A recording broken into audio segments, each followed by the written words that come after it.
The first time anyone at Hillcrest University noticed her, it wasn't in a classroom or on the quad or even at orientation. It was in the small campus diner that smelled of fresh coffee and grilled cheese sandwiches, where students gathered late at night to escape the heavy silence of the library. She walked in with her hood drawn low, carrying only a worn-out backpack and a calmness that seemed too quiet for a place buzzing with chatter. No one knew her name yet. No one knew her story. But everyone turned their heads as though something about her presence demanded attention.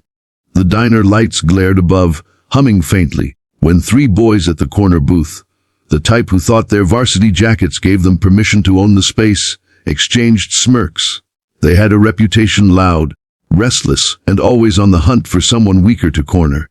The new girl, with her silence and solitude, seemed like an easy target. They didn't know that she carried with her something far heavier than their cruelty, something engraved on her skin and burned into her memory. She slid into a booth near the window, pulled out a notebook, and began to write. She didn't notice, or maybe she pretended not to notice, when the boys swaggered over.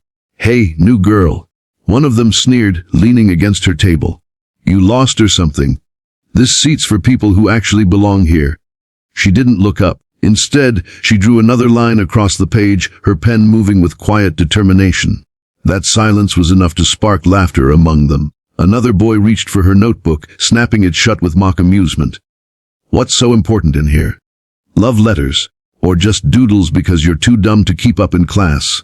Still, she said nothing. But something shifted when the sleeve of her hoodie slipped up as she tried to pull the notebook back. That's when they saw it. A dark, striking tattoo on the inside of her forearm. A pattern of wings woven into blades, etched with precision. It wasn't a fashion piece. It was the kind of tattoo soldiers wore, the kind that spoke of discipline, struggle, and combat. The laughter faltered for a moment, but arrogance was a stubborn mask.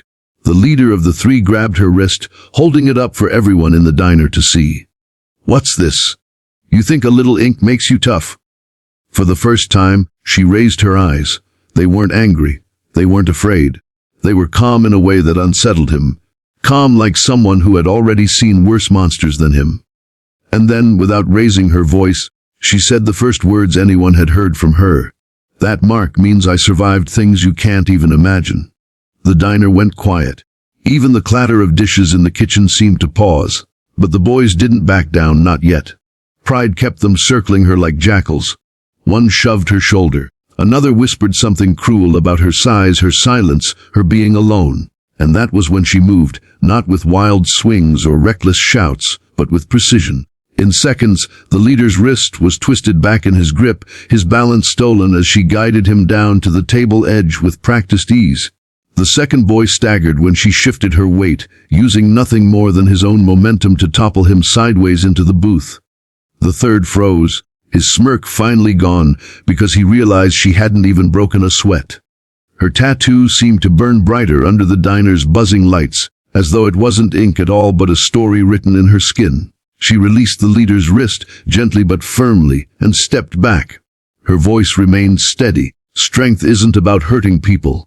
It's about knowing you could, and choosing not to." The three boys, red-faced and humiliated, stumbled away. The rest of the diner sat in stunned silence before whispers began spreading. No one asked her name that night, but everyone remembered the moment the quiet new girl revealed she was anything but weak.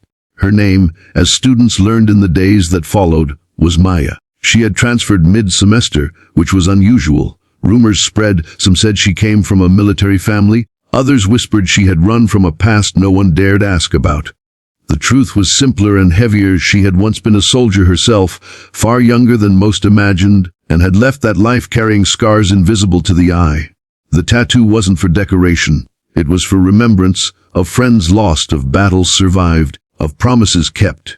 But even after the diner incident, Maya wasn't embraced right away. She became a symbol, yes, but also a mystery. Some admired her, some avoided her, and some still resented her for exposing the campus bullies in a way no one else had dared. Her challenge was not only to protect herself from hostility, but to find a place where she belonged. In class, she worked quietly, always sitting at the edge. Group projects were harder because people didn't know how to approach her. Whispers followed her steps. "That's the girl who took down 3 guys in the diner." And while some said it with awe, others said it with bitterness, as though her strength was a threat. The bullies themselves tried to repair their bruised egos by spreading lies, but their story fell apart each time because too many witnesses had seen the truth. Still, Maya faced their glares, their muttered insults, their attempts to isolate her. And though her combat training could protect her from fists, it could not shield her from loneliness. One evening, she returned to the diner. The same place, the same hum of lights. This time, she sat not to fight but simply to eat. A girl from her literature class hesitated, then slid into the booth across from her. "Hey, I saw what you did that night.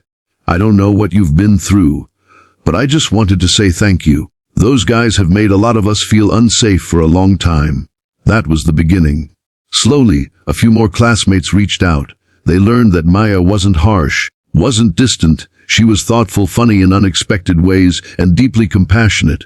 She never bragged about her skills, never brought up the tattoo unless someone asked, and even then, she spoke about it not as a trophy, but as a story of survival.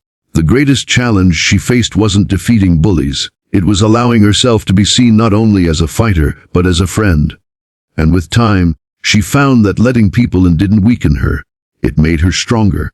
Months later, the diner became a place of new beginnings. The same booth where she had once sat alone became a table filled with laughter, study notes, and late-night coffee with people who valued her not for the fight she won, but for the heart she carried. The boys who once attacked her never tried again, their pride forever stained by the truth that cruelty could be undone by calm courage. And Maya. She found peace in knowing that her past didn't have to define her future. Her tattoo still spoke louder than words, but now so did her kindness, her resilience, and the way she lifted others simply by standing tall. So the next time you see someone alone, someone quiet, someone carrying scars you don't understand, remember Maya's story. Strength isn't about dominance. It's about choosing compassion when cruelty would be easier. If this story moved you, drop your thoughts in the comments. I'd love to hear what part touched you the most. And don't forget to like, share, and subscribe to Be Kind Always for more inspiring stories that remind us of the power of courage, kindness, and resilience.